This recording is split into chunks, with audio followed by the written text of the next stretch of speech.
আজকে রান্নাবো সয়াবিন কারি। তো তার জন্য ফার্স্টে কড়াইতে তেল ঢেলে দিলাম, এবারে একটু হলুদ ঢেলে দিলাম, এবার ঢাললাম লবণ,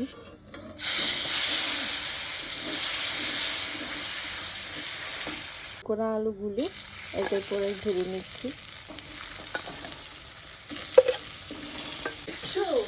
এরপর ভালো করে আলুগুলিকে নাড়িয়ে নিচ্ছি।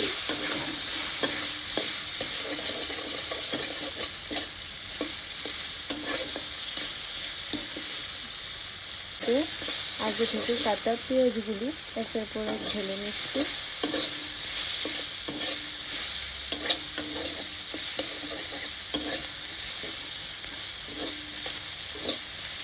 আর এদিকে সবগুলিকে মিক্স করে নিচ্ছি।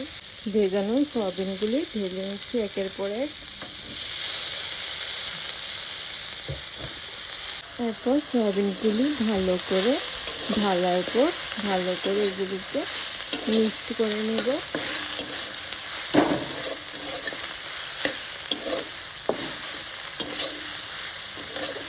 একদম ভালো করে ভাজতে হবে। একটু ভাজা হয়ে গেলে এরপর একে একে সব রকম মশলা, যেমন লঙ্কা গুঁড়ো, জিরে গুঁড়ো, ধনে গুঁড়ো সব ঢেলে দেবো। এরপর এগুলোকে ভালো করে নাড়াতে লাগবো। এরপর জল ঢেলে দেবো।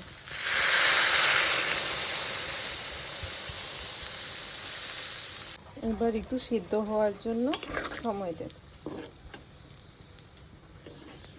এবার রেডি হয়ে গেল আমাদের ফুলকো ফুলকো সয়াবিন তরকারি। দেখো দেখো দেখো দেখো।